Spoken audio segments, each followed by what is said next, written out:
partir desse momento você confere o que foi destaque nesta semana que passou no Jornal Breve.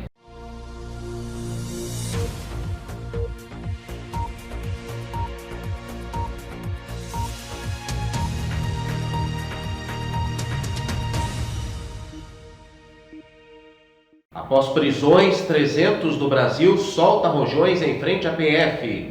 Após a prisão nesta segunda-feira da ativista de extrema-direita Sarah Winter, do Movimento 300 do Brasil, um grupo de 13 manifestantes foi à superintendência da PF no Distrito Federal, carregando faixas de apoio ao grupo que no último sábado disparou fogos de artifício em direção à sede do STF. Na frente da PF, o manifestante chegou a soltar fogos de artifício em alusão ao gesto que causou indignação no Supremo e levou o presidente da Corte, Dias Toffoli, a acionar órgãos de investigação. A PGR abriu uma apuração sobre o caso. Ao todo, 6 integrantes do 300 do Brasil foram alvos de mandados de prisão por ordem do ministro Alexandre de Moraes, do STF, a pedido da PGR. Dentro da superintendência, investigadores devem entrevistar Sarah Winter nesta tarde. A defesa da ativista reclamou que ainda não recebeu acesso à decisão do ministro Alexandre de Moraes com a fundamentação das prisões. Do lado de fora do prédio da PF havia uma faixa com a mensagem Sarah Livre, em referência à líder do grupo. Na movimentação na frente da superintendência, a reportagem do Estadão fotografou caixas de fogos de artifício no porta-malas de um veículo da polícia, dando entrada na sede da PF no Distrito Federal. Questionada se os fogos de artifício foram apreendidos na operação, a PF não respondeu. O grupo foi detido pela Polícia Federal com base na Lei de Segurança Nacional, após uma série de ataques e ameaças a integrantes da Corte. A prisão de Sarah Winter e de mais 5 integrantes do 300 do Brasil tem entre seus objetivos investigar se há patrocinadores ao grupo. Os pedidos de prisão foram feitos após a avaliação da PGR no próprio Supremo, que os responsáveis pelas investigações na primeira instância estavam demorando muito para tomar uma atitude contra o grupo, cuja líder chegou a fazer ameaças ao ministro Alexandre de Moraes. Não acho que haja um risco real de golpe, diz Luiz Roberto Barroso do Roda Viva. O presidente do Tribunal Superior Eleitoral e ministro do Supremo Tribunal Federal, Luiz Roberto Barroso, participou do Roda Viva da TV Cultura nesta segunda-feira e comentou sobre a possibilidade de cassação da chapa Bolsonaro-Mourão pelo STF e sobre a postura das Forças Armadas brasileiras. Barroso falou sobre o posicionamento público dos militares do atual governo. Nada disso aconteceu do governo Fernando Henrique, dos 2 governos Lula, do governo Dilma, do governo Temer. Portanto, não vou fazer de conta que não está acontecendo alguma coisa. Mas acho que a gente tem que colocar essa questão dentro de uma perspectiva. Não acho que se possa dizer que as Forças Armadas estão no governo, porque isso não existe. Na última semana, o presidente Jair Bolsonaro publicou uma nota assinada também pelo vice-presidente da República, Hamilton Mourão, e pelo ministro da Defesa, Fernando Azevedo e Silva, que as Forças Armadas se destinam à defesa da pátria e à garantia dos poderes constitucionais, mas não cumprem ordens absurdas. O texto foi uma resposta à decisão do ministro do STF, Luiz Fux, que diz que as Forças Armadas não são o poder moderador. Sobre a possibilidade de um golpe militar no Brasil, avaliou Barroso. Não acho que haja um risco real de golpe, até porque não haveria uma causa para dar esse golpe. Inscrições para o SISU 2020, segunda etapa, são adiadas para julho. Depois de estudantes de diversas partes do país cobrarem pelas redes sociais, desta terça-feira a abertura das inscrições no Sistema de Seleção Unificada para o segundo semestre de 2020, o Ministério da Educação informou um novo prazo para o processo seletivo de 7 a 10 de julho. A informação foi dada ao G1, que mostrou a reclamação de vários estudantes nas redes sociais. Até o início da tarde de hoje, mais de 28 mil tweets faziam menção ao SISU no Twitter com a hashtag Cadê o SISU 2? O período de inscrição divulgado pelo governo começaria nesta terça-feira e seguiria até 19 de junho. Porém, o edital sequer foi publicado. Agora, o MEC afirma que ele será divulgado no Diário Oficial da União nos próximos dias. O SISU é o sistema do MEC que reúne milhares de vagas em graduação em universidades públicas brasileiras. A seleção é feita online por meio da nota do Enem de anos anteriores. Para isso é preciso não ter tirado nota 0 na prova de redação. Em nota enviada ao GU, o Ministério informou ainda que até o momento mais de 51 mil vagas foram disponibilizadas por 57 instituições públicas. O número pode aumentar. Nessa edição, haverá novidade na oferta de vagas em cursos à distância. Até a edição do primeiro semestre de 2020 do SISU, as instituições públicas de ensino superior não poderiam oferecer vagas em cursos à distância e em cursos que exigem teste de habilidade específica. Agora, o impedimento vale apenas para os cursos que exigem prova de aptidão. Uma outra mudança trazida pela portaria é a determinação de que as instituições participantes deverão disponibilizar meio digital para que o estudante possa encaminhar a documentação exigida para a matrícula. Antes, o registro acadêmico era apenas presencial. Sarah Winter é transferida para a Colmeia, presídio feminino do DF. Líder do grupo conhecido como 300 do Brasil, Sarah Winter, presa temporariamente desde segunda-feira, foi transferida na tarde desta quarta-feira da Superintendência da Polícia Federal para a Penitenciária Feminina do Distrito Federal, conhecida como a Colmeia. A ativista foi detida em desdobramento da Operação Lumos, que investiga atos antidemocráticos e ameaças contra ministros do Supremo Tribunal Federal. O ato foi assinado pelo ministro Alexandre de Moraes. Sarah é investigada pelo Ministério Público por ameaçá-lo nas redes sociais. Ela disse que transformaria a vida dele no inferno após ela ter sido incluída no inquérito das fake news. Em oitiva, a bolsonarista ficou calada ao ser questionada sobre o motivo das ameaças e negou participação no ato que envolveu a queima de fogos em direção ao prédio do STF. De acordo com a defesa da ativista, Sarah teria agido pelo calor do momento ao disparar contra Moraes. As ameaças foram feitas minutos após a chegada da PF na casa da bolsonarista, no cumprimento de um mandado de busca e apreensão no inquérito contra as fake news. Nesta terça-feira, outros 3 integrantes do grupo liderado por Sarah também foram presos. Eles estavam na mira da PF desde segunda-feira e tiveram a prisão pedida junto à de Sarah. Advogado diz que Queiroz teme pela própria vida. Fabrício Queiroz, ex-assessor e ex-motorista de Flávio Bolsonaro, recebeu ameaças de morte e teme pela própria vida. Foi o que disse na tarde desta quinta-feira o advogado Paulo Emílio Catapreta, que assumiu a defesa do policial informado. Catapreta disse ainda que pretende entrar ainda nesta quinta com pedido de habeas corpus para Queiroz. Catapreta também era o advogado do miliciano e ex-PM Adriano da Nóbrega, morto na Bahia em fevereiro. Sim, ele teme pela vida dele, disse o advogado, ao ser questionado por jornalistas na porta do presídio de Benfica, na zona norte do Rio, onde Queiroz foi levado depois de ter sido preso em São Paulo. O advogado disse não saber detalhes sobre as supostas ameaças recebidas por Queiroz. Ele não me disse quem as fez, mas disse que já recebeu ameaças desde que esse caso veio à tona, enfatizou Paulo. Queiroz foi preso na manhã desta quinta-feira em uma casa em Atibaia, interior de São Paulo. O imóvel pertence ao advogado Frederico Wassef, que representa a família Bolsonaro.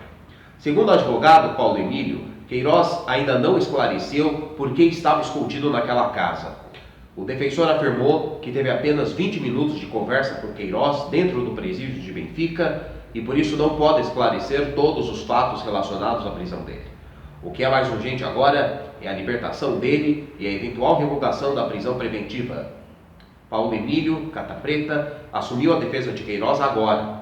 O advogado anterior, Paulo Klein, desistiu de continuar defendendo o ex-policial e deixou o caso em dezembro passado. Segundo Paulo Emílio, Queiroz o procurou há cerca de 15 dias. A gente ainda não tinha prosseguido de forma definitiva, mas com o ato que hoje ocorreu, antecipou-se a necessidade da minha atuação, disse. O advogado enfatizou que sua prioridade no momento é tentar revogar a prisão preventiva de Queiroz. Ele criticou que o cliente não tenha sido levado ao batalhão especial prisional destinado à prisão de policiais militares e civis. No mandado de prisão expedido pelo juiz Flávio Tabaiana, o magistrado determinou que Queiroz fosse levado para uma unidade prisional que seja compatível com sua segurança e o rigor da medida preventiva. O juiz, no entanto, proibiu sob qualquer hipótese que ele fosse levado para o BEP. Ao ser questionado sobre a movimentação financeira na conta de Fabrício Queiroz, já tornada pública, o advogado Paulo Emílio disse não saber detalhes. Eu acabo de entrar no caso e ainda não chegamos a este grau de aprofundamento. Em vídeo ao lado de Bolsonaro, ministro Abraham Weintraub da Educação anuncia a saída do cargo. O ministro da Educação, Abraham Weintraub, anunciou nesta quinta-feira que deixará o cargo. A informação foi dada em vídeo publicado pelo próprio Weintraub, em que o ministro aparece ao lado do presidente Jair Bolsonaro e lê um texto de despedida. O nome do substituto não foi informado. O governo pretende indicar o Weintraub para o Banco Mundial em Washington, o que o ministro confirmou no vídeo. No Banco Mundial, o Brasil lidera um grupo de 9 países e, como maior acionista, tem a prerrogativa de indicar o diretor da área. Ele não quis falar sobre as razões da demissão. Ainda lendo a carta de despedida, o Weintraub diz estar preocupado com a segurança da família. Com a ida para o Banco Mundial, o ministro deve se mudar para Washington, nos Estados Unidos. Alexandre de Moraes prorroga a prisão de extremista Sara Giromini. O ministro Alexandre de Moraes, do STF, prorrogou por mais 5 dias a prisão da extremista Sara Giromini. Ela está detida desde a última quarta-feira na penitenciária feminina de Brasília, conhecida como Colmeia. Além de Sara, tiveram a prisão provisória prorrogada outras 5 pessoas que já tiveram a prisão decretada no começo da semana. Um dos elementos que pesam contra o grupo é a movimentação pela captação de recursos para atos antidemocráticos, inclusive a partir de uma vaquinha online para financiar as ações. Ao prorrogar a prisão, o STF determinou, a pedido da PGR, que sejam adotadas medidas de segurança para evitar que a extremista seja alvo de rejeição por outros presos. Giromini prestou depoimento na segunda-feira, quando negou apoio de governo ou partidos em suas ações. Na terça, em novo depoimento, Sara e outros 3 presos ficaram calados. As investigações foram abertas a pedido da Procuradoria-Geral da República e autorizadas pelo ministro Alexandre de Moraes. Na quarta-feira, Sara Giromini foi transferida da Superintendência da Polícia Federal para o Presídio Feminino de Brasília, conhecido como Colmeia. Na quinta-feira, a ministra Carmen Lúcia negou um pedido de liberdade feito pela defesa da extremista. Sara Giromini também é investigada em outro inquérito que apura a produção e disseminação de fake news e ataques ao Supremo. No fim de maio, quando foi alvo de uma ação da Polícia Federal nesse inquérito, Sara gravou vídeo com insultos e ameaças ao ministro Alexandre de Moraes. Relator: ela foi denunciada pelo Ministério Público Federal por injúria e ameaça contra o ministro. O hospital nega que Queiroz fez tratamento regular contra câncer em Atibaia. Ex-policial militar Fabrício Queiroz, preso na manhã desta quinta-feira, não estava em tratamento de saúde contínuo no Hospital Novo Atibaia. A informação foi confirmada pela unidade. O hospital informou que Queiroz esteve no local somente em janeiro e abril para consultas de especialidades diferentes e em maio para exames laboratoriais. Queiroz foi preso em um imóvel em Atibaia que pertence ao advogado Frederico Iacef. Ele defende a família do presidente Jair Bolsonaro e ainda não justificou o episódio. Bolsonaro disse em live nesta quinta-feira, contudo, que Queiroz estava no local, pois é perto do hospital que faz tratamento de câncer. Ele não estava foragido, completou o presidente. O Hospital Novo Atibaia esclarece que Fabrício Queiroz, preso na manhã de ontem em Atibaia, não estava em tratamento de saúde contínuo nesta instituição como consequência de uma doença progressiva. Em janeiro e abril deste ano, o mesmo esteve no Hospital Novo Atibaia em consultas de especialidades diferentes e em maio realizou exames laboratoriais. Esta foi a nota do hospital.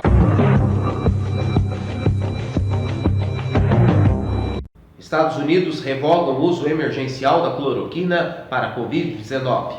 A Administração de Alimentos e Medicamentos dos Estados Unidos, FDA, na sigla em inglês, revogou nesta segunda-feira a autorização do uso emergencial da cloroquina e da hidroxicloroquina para tratar pacientes da Covid-19, apesar da defesa feita pelo presidente dos Estados Unidos, Donald Trump, do uso dos medicamentos contra a malária para tratar a doença provocada pelo novo coronavírus. A FDA disse que, com base em novas evidências, não é mais razoável acreditar que o uso da hidroxicloroquina e da droga relacionada à cloroquina pode ser eficaz no tratamento da doença respiratória causada pelo novo coronavírus.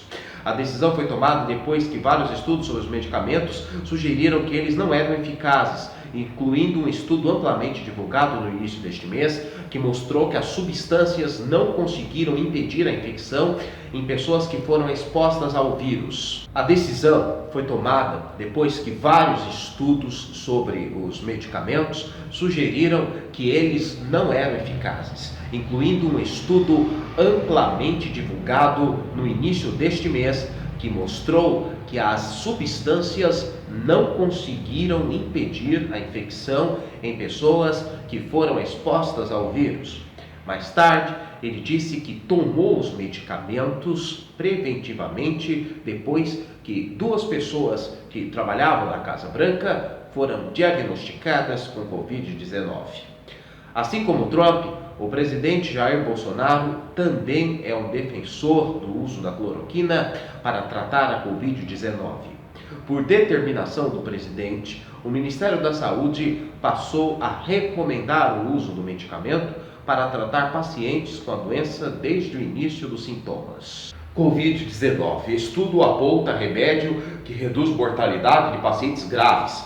Pesquisadores da Universidade de Oxford compartilharam nesta terça-feira dados preliminares de um estudo que identificou o medicamento anti-inflamatório disponível no mercado que ajuda na recuperação de pacientes com Covid-19. Segundo o estudo, as mortes entre os pacientes em estado mais grave e que precisavam de assistência respiratória foram menores ao longo de um período de 4 semanas entre aqueles que se trataram com a dexametasona, na comparação com os que receberam o tratamento padrão. Segundo os pesquisadores, os resultados completos serão divulgados em breve. O estudo foi feito com mais de 2.000 pacientes que receberam a dexametasona, comparados a 4,3 mil tratados sem o medicamento. Para os pacientes que necessitam de respiradores, a mortalidade caiu de 40% para 28%. Entre os que recebem oxigênio, a redução foi de 25% para 20%. Para pacientes com sintomas mais leves da Covid-19, não houve grande diferença.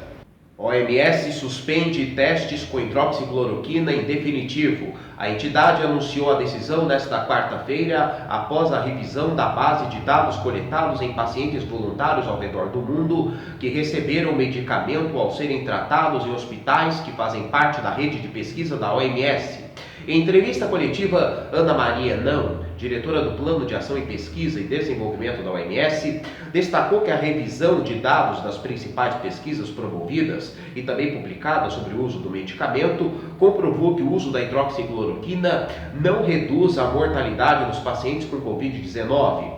A OMS já tinha anunciado a suspensão de testes com a hidroxicloroquina no final de maio, dias depois da divulgação de uma pesquisa que indicava que o remédio usado no tratamento da malária e doenças autoimunes aumentava o risco cardíaco dos pacientes. No dia 3 de junho, depois de revisar os dados, a organização retomou os testes solidários com o medicamento. Obrigado por ter nos assistido. O Jornal Breve volta na segunda-feira. Até lá!